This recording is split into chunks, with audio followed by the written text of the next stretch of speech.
Hello and नमस्कार दोस्तों, very warm welcome to Raw Classes. मेरा नाम है Rupendra Shekhawat and I am back with a packed episode line up with some interesting articles and news headlines.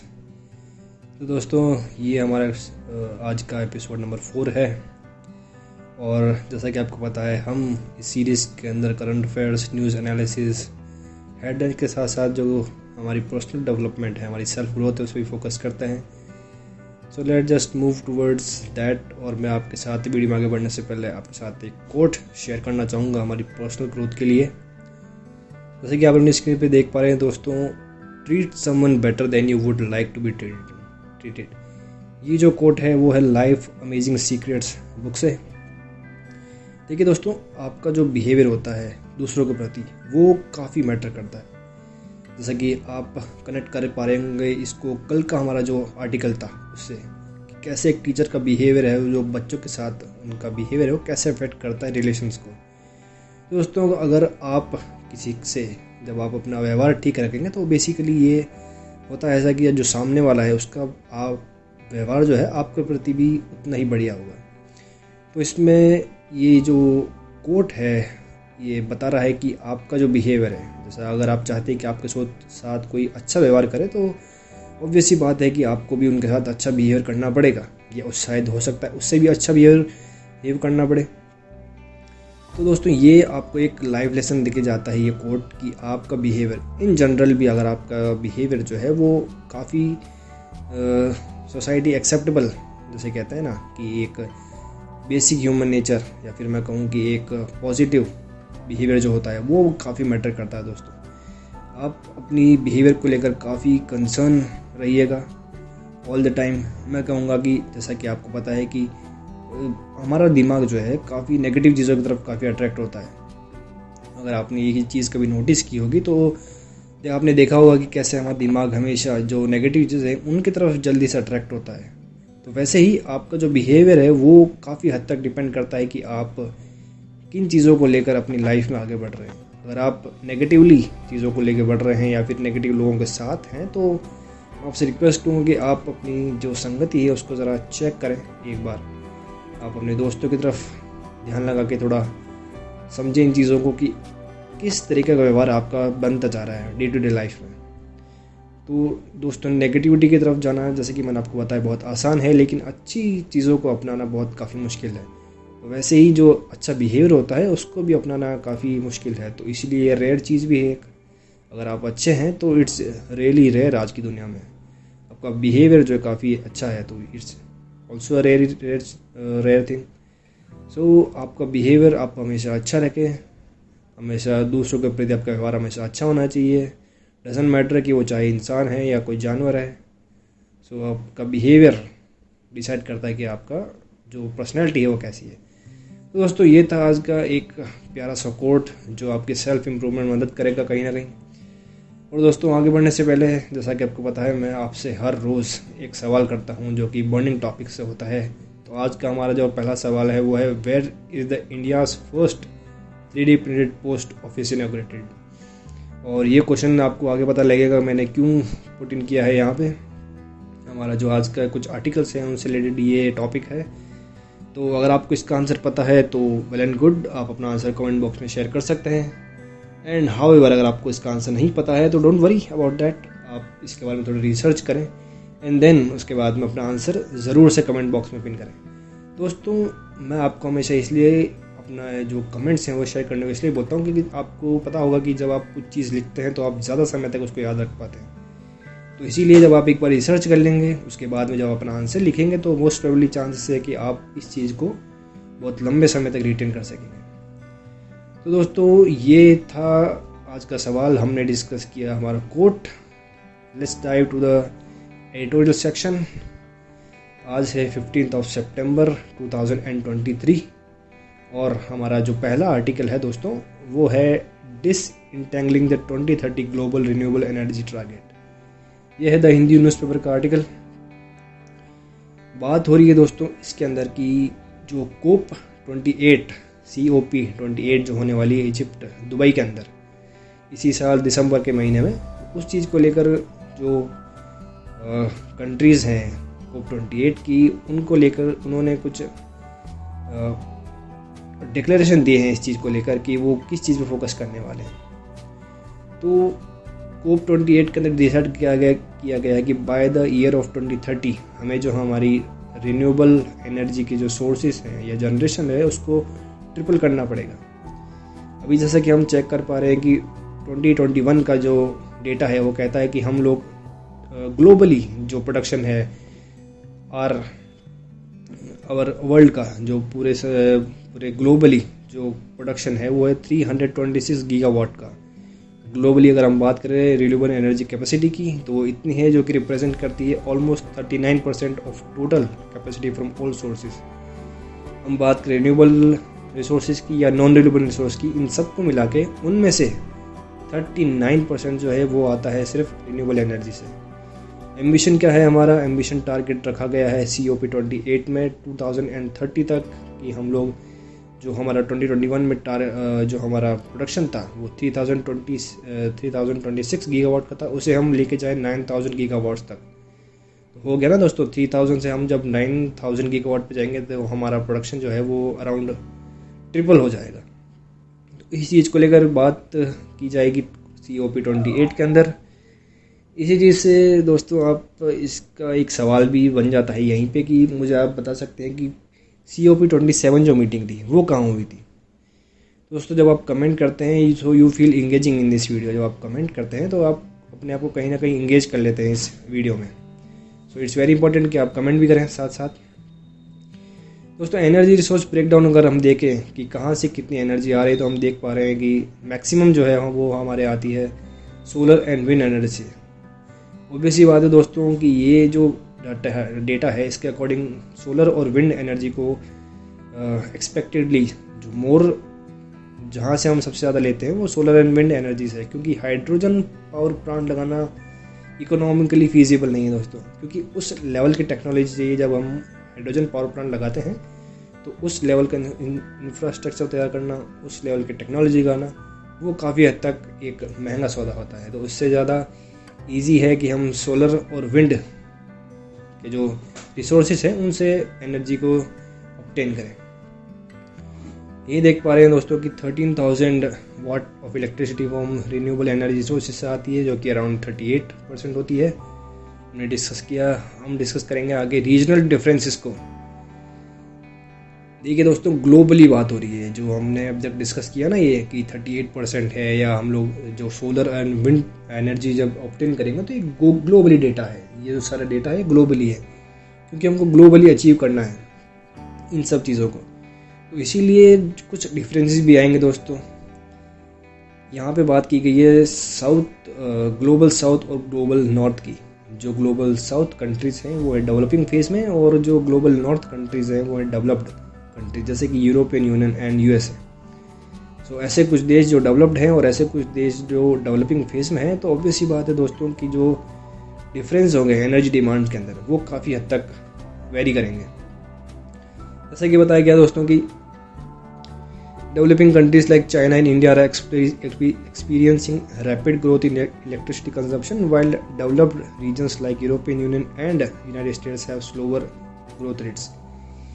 Slower growth rates इसलिए दोस्तों क्योंकि वो जो कंट्रीज़ हैं यूरोपियन यूनियन और USA वो आज की तारीख में वेल डेवलप्ड है, दे आर ऑलरेडी डेवलप्ड। तो उनकी एनर्जी नीड्स इतनी नहीं है जितनी आज के डेट में चाइना और इंडिया की है, क्योंकि डेवलपिंग फेस में है दोस्तों। क्योंकि जब एक मान लीजिए कि अब मैं आपको एग्जांपल देता हूँ, क्योंकि अमेरिका के अंदर आज की तारीख में सब कुछ डेवलप्ड है, they have already achieve the milestone. लेकिन हमारे यहाँ पे अभी भी हम बिल्डिंग्स का बनाना या फिर फैक्ट्रीज़ का बनाना या इंडस्ट्रीज़ का कंस्ट्रक्शन करना, ऑटोमोबाइल सेक्टर में, एग्रीकल्चर सेक्टर में, हर जगह हम लोग इम्प्रूव कर रहे हैं डे बाय डे। हम लोग डेवलपिंग फेस में। तो ऑब्वियस ही बात है जब कोई नया घर बनेगा या कोई नई इंडस्ट्री बनेगी तो वहाँ पे जो पावर का कंजप्शन होगा ऑब्वियस ये बात है ज़्यादा ही होने वाला है। लेट्स से कि अगर आप कोई नया घर बनाते हैं आज, तो आपको सीमेंट चाहिए, ब्रिक्स चाहिए, लाइटिंग केबल चाहिए, बल्ब्स, फैन वगैरह, बेड के लिए लकड़ी वगैरह, सब कुछ नया लगेगा। तो हम क्योंकि डेवलपिंग फेज में है तो हमारे रिसोर्सेज की जो खपत है वो कहीं ना कहीं ज़्यादा हो जाती है। अनइक्वल बर्डन आएगा। अनइक्वल बर्डन कैसे दोस्तों कि देखिए,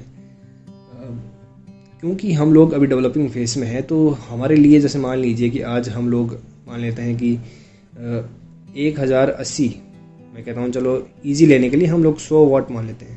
मान लीजिए कि आज की तारीख में हम लोग 100 वाट बिजली जो है वो रिन्यूएबल एनर्जी रिसोर्सेज से बना रहे हैं। अब जो ये इस COP28 के अंदर क्या हमारा जो टारगेट है वो है कि हम अपने एम को ट्रिपल करें, जो हमारा प्रोडक्शन है उसको ट्रिपल करेंगे। तो मान लीजिए कि आज 2020 तक हमको कितना प्रोडक्शन करना पड़ेगा, अराउंड 300, क्योंकि हमको ट्रिपल करना है ना, तो 300 वाट हमको प्रोडक्शन करना पड़ेगा। वहीं मान लीजिए कि क्योंकि USA एक जगह पे, वो मान लीजिए कि आज की तारीख में 10 वाट का जो है, लेट्स से कि 10 वाट एनर्जी जो है वो बना रहा है रिन्यूएबल एनर्जी सोर्सेज से, और उसको जब ट्रिपल करना है तो वो 30 वाट तक पहुंचना है उसे 2030 तक। तो ये काफ़ी इजी टास्क हो जाता है। ऐसा इसलिए दोस्तों क्योंकि अमेरिका में और यूरोपियन यूनियन जो देश है वहाँ पे मैक्सिमम जो एनर्जी खपत होती है वो नॉन रिन्यूएबल एनर्जी रिसोर्स है, फॉसिल फ्यूल्स जो होते हैं उन पे उनका जो ध्यान है वो बहुत ज़्यादा है। तो इसलिए अनइक्वल बर्डन होगा, जहाँ एक तरफ हमें 100 से 300 पे जाना है और जहाँ एक तरफ अमेरिका को 10 से 30 तक ही जाना है। तो ऑब्वियस ही बात है अनइक्वल बर्डन है दोनों अलग अलग कंट्रीज़ पे, एक जो डेवलप्ड कंट्रीज़ हैं प्लस जो दूसरा अनडेवलप्ड या फिर जो कम कहें डेवलपिंग फेस के अंदर है। Absolute capacity versus demand growth, absolute projection of install capacity do not consider variation in energy demand growth. देखिए दोस्तों, एब्सोल्यूट कैपेसिटी जो है, अभी जो कैपेसिटी है प्लस जो डिमांड ग्रोथ है वो काफ़ी हद तक अलग अलग है। हमारी कैपेसिटी है, अभी हम कुछ बनाते हैं 100 वाट की, लेकिन हमारी डिमांड क्या है, डिमांड उससे कहीं ज़्यादा है। लैक ऑफ डोमेस्टिक टारगेट्स जो सेट की हैं USA और EU ने, यूरोपियन यूनियन ने, वो काफ़ी हद तक फिजिबल नहीं है या फिर काफ़ी कुछ कहीं लैक कर रहे हैं जो डोमेस्टिक टारगेट्स हैं। साथ ही बात करें गोल्स की, signals rather than guarantee by government intervention. वही बात है दोस्तों जो मैं आपको बता रहा था कि एक जो डेवलप्ड कंट्री है प्लस वहीं जो एक डेवलपिंग कंट्री है, उनमें काफ़ी हद तक एक डिवाइड देखने को मिलता है। जहाँ हम बात करते हैं कि एक इक्वल जगह पे पहुंचना है हमको, तो ऐसा है नहीं है कि दोस्तों कि जहाँ पे जब हम इंडिया के कंटेक्स्ट में बात करते हैं तो हमको काफ़ी कुछ अचीव करना है, वहीं दूसरी तरफ अमेरिका जो है वो अचीव कर चुका है, लेकिन क्योंकि उनकी तरफ से इतना कंट्रीब्यूशन नहीं है इस एरिया के अंदर, सो ये काफ़ी ज़रूरी है कि इक्वलिटी की बात की जाए। अगला पॉइंट भी इसी को लेकर है कि developing countries like India should support the global RE capacity target only if developed countries commit to equitable absolute targets domestically. जब तक अमेरिका और यूरोपियन यूनियन अपना जो एनर्जी का कंजप्शन है वो फॉसिल फ्यूल से हटाकर टोटली उस चीज़ पे नहीं आ जाते हैं कि वो अपना जो कंजम्पशन है एनर्जी का वो रिन्यूएबल एनर्जी रिसोर्स से ले, तब तक कोई फ़ायदा नहीं है दोस्तों कि इंडिया जो देश है, एज ए इंडिया हम लोग ट्राई करें कि हम कैपेसिटी को बढ़ा सकें। देखिए दोस्तों, इस चीज़ को मैं आपको थोड़ा सिंपल भाषा में समझाने की कोशिश करता हूँ, लेमन्स लैंग्वेज में समझाने की कोशिश करता हूँ। देखिए दोस्तों, हम एक ऐसा फेस में, अभी डेवलपिंग फेस में है, जहाँ हमको 100 से 300 पे जाना है, क्योंकि हमारा अभी तक जो हमारी लिमिट है वो अभी 100, मान लीजिए कि मैं आपको एग्जांपल दे रहा हूँ 100 वाट की है, इसे हमें 2030 तक 300 वाट्स तक ले जाना है। रिन्यूएबल एनर्जी रिसोर्सेज जो हम लोग एनर्जी लेंगे उसको 3 गुना करना है। वहीं दूसरी तरफ अमेरिका जो है उनका मोस्ट ऑफ कंजम्पशन जो है एनर्जी का वो होता है नॉन रिन्यूएबल एनर्जी रिसोर्सेज से। तो वो इस चीज़ को लेकर काफ़ी मेहनत क्यों ही करेंगे, क्योंकि उनका ज़्यादातर उनकी एनर्जी कंजम्पशन है वो फॉसिल फ्यूल से है। तो उनको उनका जैसे टारगेट अभी वो लोग बना रहे हैं 10 वाट, उनको कितना आपने ट्रिपल करना है टारगेट, तो उनको ऑब्वियसली बात 30 करना होगा। तो उनके लिए तो काफ़ी आसान हो गया 10 से 30 तक जाना, लेकिन हमारे लिए तो बहुत मुश्किल है 100 से 300 तक जाना। तो इक्वलिटी नहीं है दोनों में। तो इस चीज़ को इक्वल करने के लिए इंडिया का कहना है कि जब तक अमेरिका और यूरोपियन यूनियन जो है अपना कंसंट्रेशन जो है एनर्जी का वो फॉसिल फ्यूल से हटा के टोटली, क्योंकि वो डेवलप्ड है ऑलरेडी, तो टेक्नोलॉजी वाइज उनके लिए काफ़ी इजी होगा कि अपने आप को उस लेवल पे लेके जाना जहाँ पे वो रिन्यूएबल एनर्जी रिसोर्सेज हैं उनको अपना प्राइमरी सोर्स ऑफ एनर्जी बना सके, फॉसिल फ्यूल से अपनी जो डिपेंडेंसी है उसको ख़त्म करके टोटली रिन्यूएबल एनर्जी भी जा सके। This would involve revise the national determined contribution under Paris agreement. इसीलिए दोस्तों पेरिस एग्रीमेंट के अंडर जो समझौता हुआ था कि जो डेवलप्ड देश हैं वो अराउंड $100 बिलियन का फंड रेज करेंगे towards the countries which are developing in phase. जो डेवलपिंग कंट्रीज़ हैं उनकी मदद करने के लिए जो डेवलप्ड देश हैं वो अराउंड $100 बिलियन का जो मनी है वो रिलीज़ करेंगे। इस चीज़ को लेकर उनके यूरोपियन यूनियन और यूएसए को ध्यान देना पड़ेगा, कंट्रीब्यूट करना पड़ेगा टूवर्ड्स दिस, ताकि एक सस्टेनेबल डेवलपमेंट की ओर जो दोनों ही ग्रुप हैं, चाहे वो नॉर्दर्न ग्लोबल हो या फिर साउथ ग्लोबल हो, दोनों को ही इक्वली कंट्रीब्यूट करना पड़ेगा। तो दोस्तों आई होप कि मैंने यह आर्टिकल आप लोगों के लिए थोड़ा इजी किया होगा समझने के लिए। आप इससे कुछ इंसाइट लिया होगा आप लोगों ने इस चीज़ से। आपने देखा कि हमने कैसे आज का जो टॉपिक है इसको रिलेट किया कल से। तो दोस्तों यही पावर होती है रिलेटिव, जब चीज़ों को हम रिलेट कर सकते हैं। और रिलेट हम कब कर सकते हैं, जब हमारे पास नॉलेज होगी, जो हमने कल पढ़ा और जो आज हमने पढ़ा, तो इन चीज़ों का रिलेशन कहीं ना कहीं आपस में बनता है। तो इसलिए मैं आपको ये चीज़ हमेशा समझाता हूँ कि ये फ़र्क नहीं पड़ता है दोस्तों कि आप एक कॉम्पिटिटिव एग्ज़ाम की तैयारी कर रहे हैं या अगर आप एक कॉलेज या स्कूल स्टूडेंट हैं, आपके लिए अवेयर रहना बहुत ज़रूरी है। क्योंकि जब आप अवेयर होते हैं तो आप चीज़ों को रिलेट कर सकते हैं, आपके पास ब्रॉडर पर्सपेक्टिव होता है चीज़ों को लेकर, और इसीलिए आप एक डिसीजन, आपका जो डिसीजन होता है वो काफ़ी एक सोचा समझा और विचार करा हुआ डिसीजन होता है। उसमें आप गलती होने के चांसेस बिल्कुल ना के बराबर हो जाते हैं। तो इसीलिए आप इस वीडियो को सीरीज़ को पूरा देखिएगा ताकि आपको इंसाइट मिल सके कैसी चीज़ें हैपन मतलब हो रही है चीज़ें, और आप एक प्रोडक्टिव जो है डिसीजन ले सकें। So guys let's move towards our next article, जो कि है changing the way the postman knocks. ये भी द हिंदू का आर्टिकल है दोस्तों। इसमें बताया गया है कि कैसे जो पोस्ट ऑफिस है हमारे इंडिया के, वो कैसे ट्रांसफॉर्म हो रहे हैं। देखा दोस्तों, आपने रिलेट किया इस चीज़ को कि जो मैंने आपसे सवाल पूछा था स्टार्टिंग में, वो कैसे रिलेट कर रहा है इस चीज़ से, क्योंकि हमारा जो आर्टिकल है वो भी इसी पोस्ट ऑफिस को लेकर ही है। So purpose of the new bill, the new post office bill 2023 is introduced to replace the Indian post office act 1898। हाल ही में दोस्तों हुआ क्या है, केंद्र सरकार ने राज्यसभा के अंदर एक नया बिल पेश किया है जिसका नाम है न्यू पोस्ट ऑफिस बिल, जो कि रिप्लेस करेगा 1898 के इंडियन पोस्ट ऑफिस एक्ट को। Reflect the evolving role of post office which now provide various citizen centric services in addition to traditional mail service. देखिए दोस्तों, हाल ही में आपने देखा होगा कि हमारे इंडिया के अंदर जो ऑनलाइन शॉपिंग है वो काफ़ी बढ़ चुकी है। अमेज़ॉन, फ्लिपकार्ट और वेरियस तरीके के वेबसाइट्स हैं जहाँ पे जो ट्रैफिक है काफ़ी ज़्यादा है, जहाँ पे लोग काफ़ी ऑनलाइन शॉपिंग कर रहे हैं।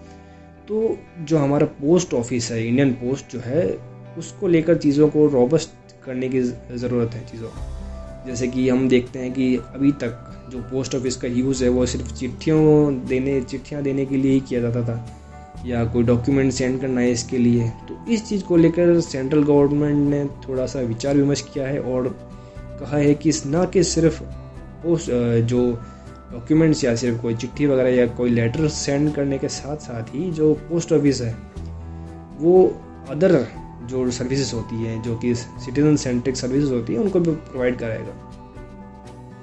देखिए दोस्तों, ये आपने नोटिस किया होगा कि कहीं पे शायद ही कोई चीज़ हो या ना हो, लेकिन एक पोस्ट ऑफिस तो ज़रूर होता है, चाहे वो छोटा सा कस्बा हो किसी गांव का या कुछ भी हो। जैसे आप मैं कहूँ डिस्ट्रिक्ट लेवल पे अगर आप चाहें, छोटे से छोटे गांव के अंदर आप अपनी सिटी में देखते होंगे आसपास, तो काफ़ी मतलब मैं अगर बताऊँ मेरे शहर की, तो यहाँ पे ऑलमोस्ट हर 500 मीटर्स पे मैंने नोटिस किया है कि मेरी लोकेलिटी में हर एक पोस्ट ऑफिस खुला हुआ है। तो ये काफ़ी एक अच्छी चीज़ है, क्योंकि जैसे ही हम बात करते हैं सिटीज़न सेंट्रिक सर्विसेज की, तो ये काफ़ी इजी हो जाएगा लोगों के लिए। जब जैसे कि मैं बात करूँ कोई गवर्नमेंट की कोई स्कीम्स है वो लागू करनी है, या पेंशन्स वगैरह के लिए, या आजकल हम देखते हैं कि ऑनलाइन खाते भी हैं आजकल पोस्ट ऑफिस के अंदर, तो उस चीज़ को लेकर काफ़ी कुछ सुविधाजनक हो जाएगा लोगों के लिए। जब वो देखेंगे कि उनके आसपास काफ़ी पोस्ट ऑफिस हैं, तो वो वहाँ जाके अपनी जो सुविधाएं उनको लाभ उठा सकते हैं। साथ ही में दोस्तों रेगुलेशन अथॉरिटी जो दी गई है वो दी गई है डीजी को, जो डायरेक्टर जनरल पोस्ट ऑफिस को, उनको काफ़ी कुछ एम्पावर किया गया है अब ज़रूरत नहीं पड़ेगी कुछ भी रेगुलेशन अगर करना है इंडियन पोस्ट ऑफिस में, तो उसके लिए पार्लियामेंट की जो कमेटी है उनका काम नहीं पड़ेगा। और सीधे डायरेक्टली जो डीजी हैं वो अपना डिसीजन ले सकते हैं। जो रेगुलेशंस हैं रिलेटेड टू सर्विसेज उनको लेकर काफ़ी चेंजेस वो भी कर सकते हैं। तो एम्पावर किया गया है डीजी को। साथ ही में enhanced legal framework related to citizen centric services ensuring that they are carried out within the bounds of the law।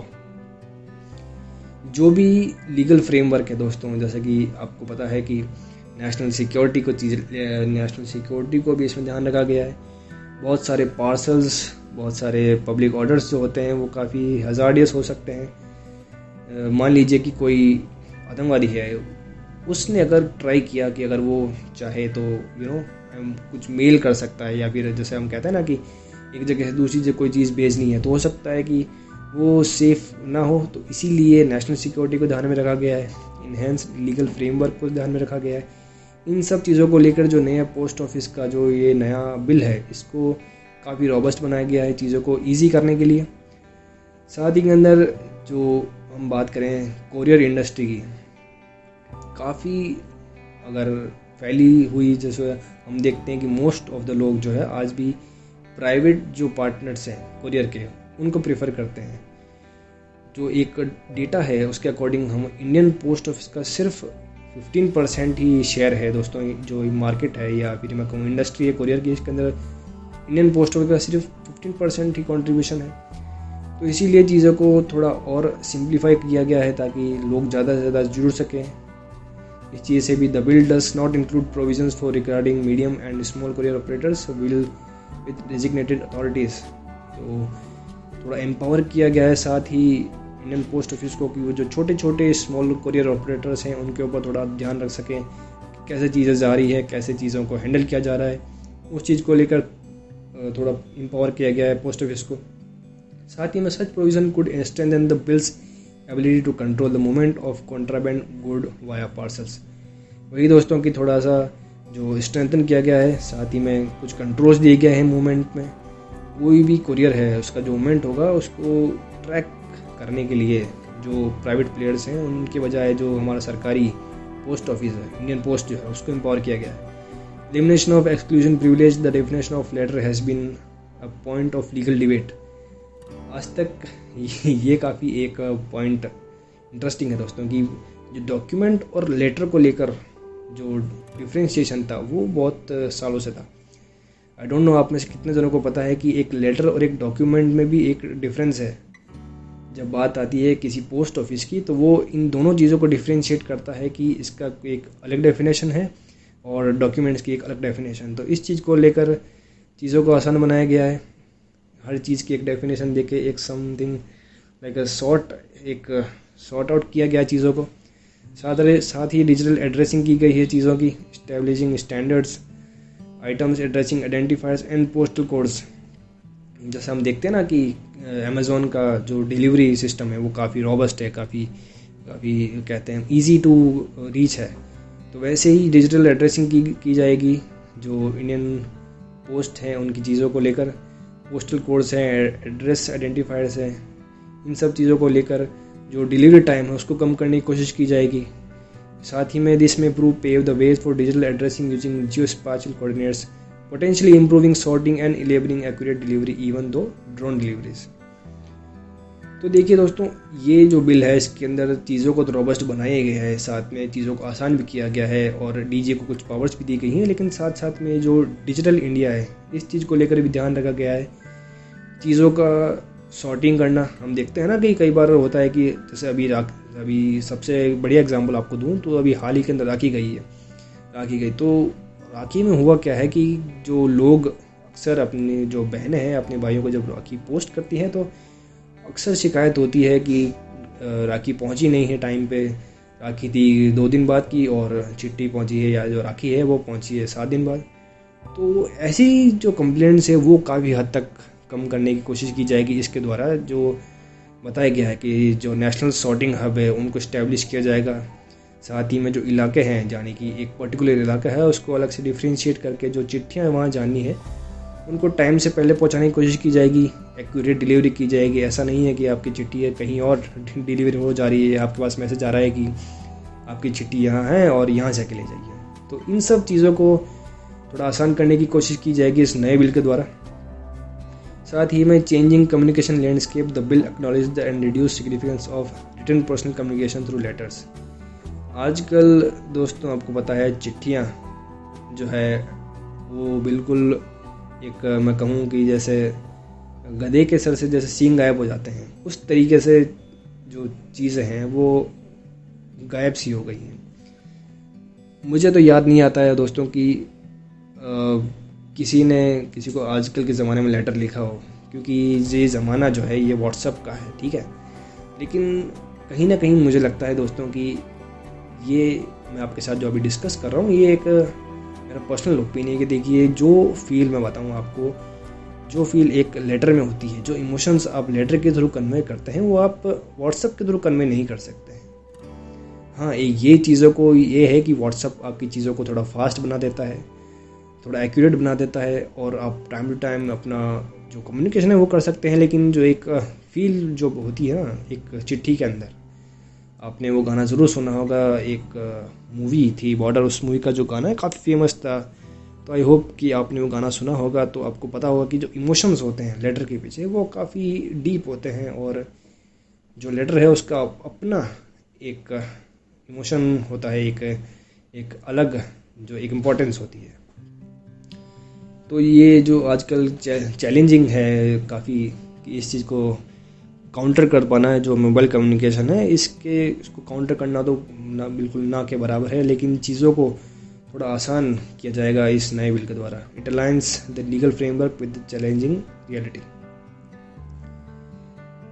तो दोस्तों ये जो हमारा डिस्कशन था ये इन चीज़ों को लेकर था कि कैसे चीज़ों को रॉबस्ट बनाया जाएगा, कैसे आसान किया जाएगा। पोस्ट ऑफिस के अंदर हमने अभी तक 2 आर्टिकल्स डिस्कस किए दोस्तों। पहला हमारा आर्टिकल था ग्लोबल जो रिन्यूएबल एनर्जी है उनको लेकर, और सेकंड हमारा आर्टिकल था कि कैसे नया बिल जो है वो पोस्ट ऑफिस को एम्पावर करेगा थोड़ा और स्मूथली वर्क करने में। साथ ही आगे बढ़े दोस्तों, ये है कुछ हेडलाइंस आज की। हम हमारे लास्ट सेगमेंट में आप पहुँचे हैं। जो हेडलाइंस है, all reported births deaths to be digitally registered from October 1। जो हमारे देश के अंदर अभी तक जो हम कहते हैं ना कि एक आपके पास प्रूफ, बर्थ प्रूफ क्या है या बर्थ सर्टिफिकेट जो होता है वो आप दिखाएंगे, तो ये जो चीज़ें है डेथ सर्टिफिकेट और बर्थ सर्टिफिकेट ये डिजिटली रजिस्टर होना शुरू होंगी 1 अक्टूबर से। दूसरा जो हेडलाइन है वो है neural implants remedy hearing loss by integrating with the nervous system. ये एक काफ़ी इंटरेस्टिंग हेडलाइन है दोस्तों। इसके अंदर बताया ये है कि जो न्यूरल इम्प्लांट्स हैं, जो रेमेडी, ये जो इलाज है इसके अंदर चीज़ों को, ये जो टेक्नोलॉजी है इसको सीधा आपके नर्वस सिस्टम से कनेक्ट किया जाएगा। जो लोग परमानेंट हेयर लॉस से ग्रसित हैं या जो लोग सुन नहीं पाते हैं उनके लिए ये चीज़ एक वरदान से कम नहीं है दोस्तों। मैं कहूँगा कि साइंस की एक बहुत बड़ी अचीवमेंट है ये। जो लोग जो सुन नहीं सकते थे या किसी वजह से जो हियरिंग लॉस हो चुका था किन लोगों का, उन लोगों के लिए ये बहुत ही ज़्यादा इम्पोर्टेंट एक इन्वेंशन है, जिसके द्वारा जो डिवाइस है उसको सीधा आपके नर्वस सिस्टम से कनेक्ट किया जाएगा सो दैट आप चीज़ों को क्लियरली सुन सकें। तो आई थिंक ये काफ़ी इंटरेस्टिंग न्यूज़ थी। साथ ही में बात करें थर्ड न्यूज़ की दोस्तों, हेडलाइन जो है हमारी, filing cases on the bursting fire crackers not a solution. Supreme Court ने वर्डिक्ट दिया है दोस्तों कि जो दिल्ली के अंदर दिवाली आने वाली है दोस्तों, तो उस समय जो फायर क्रैकर्स, जो लोग पटाखे वगैरह बंद करते हैं, तो सुप्रीम कोर्ट का ऑर्डर है कि जो फायर क्रैकर्स पे वैसे ही बैन है। तो उस चीज़ को लेकर बताया गया कि जो लोग पटाखे फोड़ते हैं उन पे केस फाइल करने से कुछ नहीं होगा दोस्तों।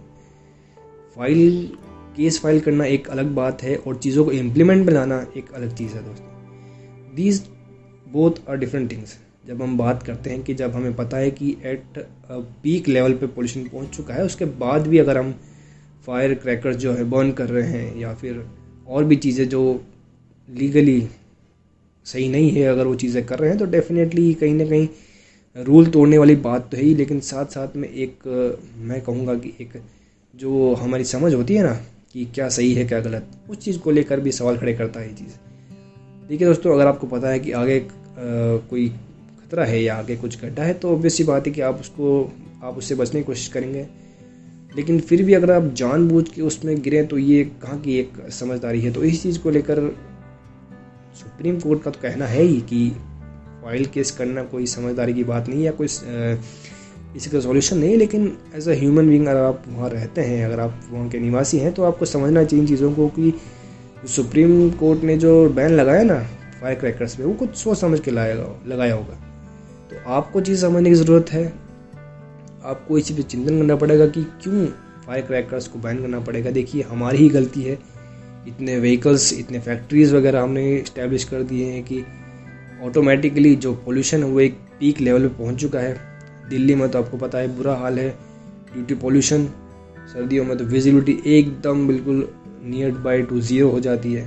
तो इन सब चीज़ों कॉन्सिक्वेंसेस पता होते हुए भी कि विजिबिलिटी ज़ीरो है, एक्सीडेंट बहुत होते रहते हैं, या फिर लोगों को फिजिकली जो पेन है, या फिर कई लोगों को एलर्जी भी होती है स्मोक से। ये सब कॉन्सिक्वेंस जानते हुए भी अगर आप कर रहे हैं तो वो कहीं ना कहीं आपकी एक समझदारी का सवाल उठाता है। दोस्तों, हमारा last but not the least जो हेडलाइन है हमारी, global aid efforts intensify the flood battered Libya. Libya के अंदर हाल ही जो फ्लड आई थी उसको लेकर जो ग्लोबल एफर्ट है उसको तेज़ किया गया है। दोस्तों, ग्लोबली जो एफर्ट्स डाले जा रहे हैं जो फ्लड्स को कम करने के लिए, जो फ्लड से नुकसान हुआ उसको कम करने के लिए, उसमें जो राहत की जो राशि है या राहत की जो चीज़ें हैं उन सबको ग्लोबली बढ़ाया जा रहा है। तो दोस्तों, ये थी हमारी कुछ हेडलाइंस, हमने डिस्कस किए 2 आर्टिकल्स। तो दोस्तों, आई होप को आज का जो ये आर्टिकल था या आज का जो एपिसोड था आपको इंटरेस्टिंग लगा होगा। हमने बहुत सी चीज़ें जो रिलेट करी, कल की जो हमारी डिस्कशन थी उससे हमने कुछ चीज़ें रिलेट करी। तो आई होप कि दोस्तों आपको ये चीज़ें समझ में आ रही होगी बेटर वे में। मैं जितना ईजी हो सकता है उतने ईजी में आपको समझाने की कोशिश कर रहा हूँ। अगर आपका कोई सुझाव या सजेशन है तो please write it down in the comment section. अपना फीडबैक ज़रूर शेयर करें दोस्तों। लाइक करना नहीं करना आपके ऊपर है, बट मैं चाहूँगा कि आप इस वीडियो को पूरा ज़रूर देखें दोस्तों। आई नो कि मैं आपको ये लास्ट में बोल रहा हूँ, इसलिए थैंक यू सो मच अगर आप इस वीडियो को लास्ट तक देख रहे हैं तो, क्योंकि आपने पूरा इंसाइट लिया है न्यूज़ का कि कैसे क्या चीज़ें घटित हो रही है और कैसे चीज़ें एक दूसरे से इंटरलिंक्ड हैं या कैसे हम चीज़ों को रिलेट कर सकते हैं। तो उसके लिए थैंक यू। अगर आप लास्ट तक बने हुए हैं उसके लिए थैंक यू। अगर आप लोगों ने चैनल को सब्सक्राइब नहीं किया है अभी तक तो प्लीज़ सब्सक्राइब कर लीजिए एंड शेयर कीजिए इस एपिसोड को अपने उन दोस्तों और फैमिली फ्रेंड के साथ में जो इन्फॉर्म रहना पसंद करते हैं, जो सेल्फ इम्प्रूवमेंट पे ध्यान देना चाहते हैं, या आपको लगता है जिनको कि सेल्फ इम्प्रूवमेंट करना चाहिए या जिनको इन्फॉर्म रहना चाहिए, आप उनके साथ भी शेयर कर सकते हैं दोस्तों। सो दोस्तों, ये था आज का एपिसोड। मैं रुपेंद्र शेखावत आप लोगों से अलविदा लेता हूँ। So that is basically for today. This is Rupendra Shekhawat signing off. जय हिंद दोस्तों।